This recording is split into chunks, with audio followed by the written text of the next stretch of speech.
Hi guys, welcome back to the channel. Today I've got two replays in the Japanese Tier 8 Premium Tank Destroyer, the Type 5 Kari. Now if you do like the video, as always, don't forget to like and subscribe down below as it really does help out the channel.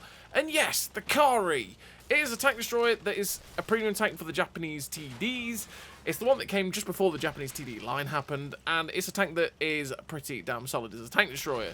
The mobility is fairly mediocre, but the armour on it works well enough in your own tier, and especially when you hull down. Naturally, if you get against tier 10s, it doesn't work quite as well, but that goes for most tier 8s, to be fair. You've got a slapping 127mm gun for tier 8, which is very, very nice in terms of the gun handling and the accuracy as well. You've got pretty good camo with pretty good view range, 7 degrees of gun depression, which means you're fairly flexible on a ridgeline as well. Not incredibly so, but good enough. And in general, the Kari is just a fantastic little tier 8 tank destroyer. And I say little, it's not really little, if we're honest. It's fairly large, but it's a pretty damn good tier 8 tank destroyer. This 127mm gun that is on this vehicle is so nice. And it's one of those typical things. This tank is far better than the Tech Tree Ho-Ri 2, for example, that is in the Tech Tree. So, the Kari, it has a 40km/h top speed with an 18km/h reverse speed, 750 horsepower engine, which is 16.66 horsepower per ton ratio, which means, yes, you will hit 40km/h. It doesn't really have that problem of not hitting 40km/h. The problem is its top speed is 40km/h, which is really mediocre and is not the best in terms of that top speed, so you do trundle about at times. But the 18km/h reverse speed is very, very good, though. That is very nice. 20% internal fire chance means, yeah, it does get set on fire a fair bit, and if you get hit in the back end, it likes getting lit on fire all the time. It's pretty frustrating for that. 32.7 degrees a second on the hull rotation speed, which we've helped, means that it does turn pretty quickly on its tracks, which is good for a turretless tank destroyer, as that is the way to get your gun on target, is by turning the tracks. 2.03 on soft, 1.1 on medium, and 1.01 on firm terrain, means that they aren't too bad in terms of the resistances. They don't really hold you back in terms of getting to your top speed that much at all for the Kari. 260 meters of still concealment is pretty good, meaning you can stay pretty well stealthed and well hidden quite often, which is good, and you want to use that camo to your advantage if you can, and use that key strength to stay unspotted at a lot of periods of time, and then just dish out damage with this 127mm gun. 275 meters of on-the-move concealment is also pretty decent for the Kari. We've helped that out with silent driving. 486 meters of view range is also pretty good for a tier 8. It's fairly average view range for a tier 8, which means it can spot for itself pretty decently, especially with having the very good camo. You will outspot your targets most of the time in this tank. You've got 23.89 degrees a second on the turret traverse, which you might be going, turret traverse? Turret rotation speed, why does that matter? Doesn't have a turret. It actually matters for how fast the gun traverses to the left and the right. If it says turret traverse speed and it's 23.89 degrees a second and it's on a turretless TD, that actually means how fast your gun swivels from left to right. So the gun does travel very, very quickly.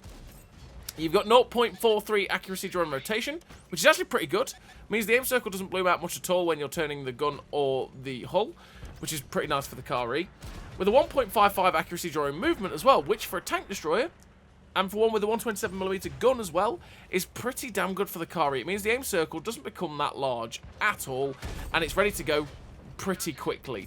Especially since you have a 1.84 second aim time, which means the gun aims in very, very quick, and you are ready to snap shots like a king in this thing. You got 0.28 accuracy at 100 meters as well, which is pretty damn accurate for the vehicle. 7 degrees of gun depression, which, like I said earlier on, is fairly flexible for this vehicle, especially since the gun is at a nice position for the tank.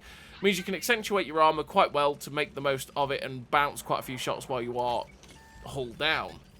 You got 10.43 second reload, which is 2.8, nearly 2.9k DPM, which for 500 alpha on this tank is very nice, with 252 penetration on the standard AP and 298 penetration on the premium AP, which is very, very good penetration for a tier 8 tank destroyer. On both those rounds, we'll go through pretty much everything you're going to face here in the Kari, even in tier 10 lobbies. And you got 980 meters a second shell velocity on the standard AP, with 1,150 meters a second shell velocity on the premium AP, which means you're slightly below average in terms of the shell velocity on the standard, but above average in terms of the velocity on the premium, which is quite good for the car. And again, when you load the premium, because the velocity is nicer, you will feel a difference in the gun handling, and it's not because the premium round is more accurate. The byproduct of the better shell velocity is it feels more accurate. You've also got 90mm of penetration on the HE, by the way, which has 630 alpha. Now, that is very good penetration on the HE round, meaning it is very, very effective against lightly armoured vehicles, and you can up your DPM quite massively by using that HE round against appropriate targets. So what do I run in terms of a crew and equipment on this vehicle? Well, I run Born Leader, Rapid Reload, Sixth Sense, Situational Awareness, Camouflage Expertise, Silent Driving, Steady Aim, Run and Gun, Clutch Braking, Advanced Loader, Camo Net, Optics. Optics to be able to get the 486 meters of view range, so I can spot myself fairly easily in this vehicle. The Camo Net to get that very good concealment at 260 meters of still concealment. The Advanced Load to get the best out of the DPM. Steady Aim and Run a Gun to get the general accuracy of the tank and the accuracy during movement down as low as possible, so that the aim circle doesn't bloom out much while you're on the move. Clutch Braking to get the best out of the track traverse, so that I can get this gun on target way quicker when something's trying to get around me. Camouflage Expertise to get the concealment down towards that 260 mark, with Silent Driving to keep the concealment during movement down to that 275, so that I can get to places and stay unspotted that little bit easier in the tank. But again, there's plenty of ways to set out the vehicle. It's down to you and how you feel comfortable playing the tank. That's just how I like to set it up. Also, the car does have a 150% silver bonus, which isn't that high of a silver bonus for a tier 8 tank, but it still does make very good silver because you don't really have to fire premium that often, so naturally you spend the cheaper rounds quite a lot and you will do a lot of damage with this vehicle, like you've seen in that first game, because it is pretty consistent at pushing out that damage, as we ended up with 2015 base XP with the 5.7k damage and 4 kills. And it's just what the car does. It can push out consistent damage, because this 127mm gun is consistent, it slaps hard, and then you can just make very good silver in this tank while consistently pushing out the damage. So we're on to the second replay, and we're here on Ensk. And on Ensk, we're against tier 10s, and it might not be the best map in the universe for this vehicle because of the matchmaking especially, where we're going to have not much chance to be able to go hull down and accentuate the armour, but we are going to have good positions to farm up against enemy vehicles as they give us free shots. Now, for a tank destroyer like the Kari, a good early position is somewhere like here at GH6. It's a good position to go to straight away because you can spot people as they cross the AB line, and you can get shots into their side as they do it, and it's always a good early game position to just get those easy early shots, because there's always people crossing, always. And it's just all about patience. So we go for the shot into the Tiger 2, and it's just pure pain. Pure pain. All around me are familiar faces. As, you know, we had that shot on the Tiger 2's drive wheel, and he just went, you know what? I'm just going to pull back just at the moment you fire, so you miss. And then the shot went slightly to the left as well. Did I say this gun's reliable? Oh, boy. As the shot ended up tracking the Centurion with no damage. But that one penned and did damage, tracking the Centurion out in front of the tank that's behind me, waiting on the reload, and we finish off that tier 8 British medium tank. Now, we've got to be careful of the TD that's still up the 5 line, but what I'm going to do now is poke out around the corner of this building and get some nice shots round at their tier 10s that are pushing down the 1 line. Now, this is why I like this little position here, because I can get shots straight down that alleyway that you're seeing right here. I just got to be careful of not hitting the statues in the fountain, and we've got an awkward mouse in front of us, of course. But we loaded the premium round, which can go through the side of a mouse's turret, just like that, putting him down to a possible 1-shot if we roll well enough. We can even possibly go through his turret cheeks. 277's looking for shots at us, and he goes straight through the hull armor because it's a 277. It will do. Tier 10s don't struggle with your hull armor. If I'm hull down and I'm using the full width of my gun depression, I can possibly bounce it off the superstructure.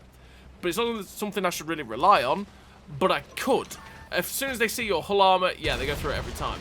So because the 277 was looking at us and some of their heavies were going, ooh, lunch, I decided to just give up on that position and move forward to get rid of the Waffle Panzer IV that was possibly threatening my side. But now the heavy tanks and, well, the heavy tank and TD have pushed up to the position at E4. I've decided that I'm going to go back to the position and try and cover them. So we see the side of the Tiger 2, put a shot straight through. We just got to keep our eye on that TD at D5 in case he comes after us. I know he can kill me in one shot because I think it's 268 version 5, so I'm just not going to chance that.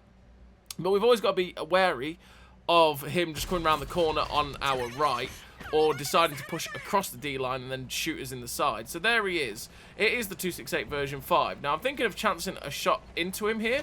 So that's what we're going to do. RBRT because he's not looking at us. 512s through the side of the 268 version 5. Now I went for that again because he turned away, and the 268 version 5 has a slow turret traverse, so there's every likelihood that he's not going to hit it. So I destroyed the little truck that was next to me, so it's easier to shoot the FV. We get a shot through the side of him, and shock horror, an FV2 on 5B setting on fire. I was hoping that might happen if I shot him through the front. But sadly, while he was burning, of course, RNG said, yeah, you know what, I'll be able to shoot this guy, and he did. We get a shot through the machine, we bounce the machine, but I realise, oh no, 268 version 5's coming for us. And he finishes us off. We're never bouncing that guy no matter what because of his stupid penetration, but there we go. But we still finished the game with the epic victory. 3 kills, 4.7k damage, 1200 assistance damage with the ace tanker, the Confederate medal, 1981 base XP. A really nice game there for the Kari on Ensk against tier 10 tanks, and we did quite a bit of damage against a lot of those tier 10 tanks as well, which is nice for the Kari. And like I said, it's a tank destroyer that is, as a turret tank destroyer, very, very nice to play. I do enjoy the Kari quite a bit. So as always, everybody, thank you very much for watching. I'll see you next time.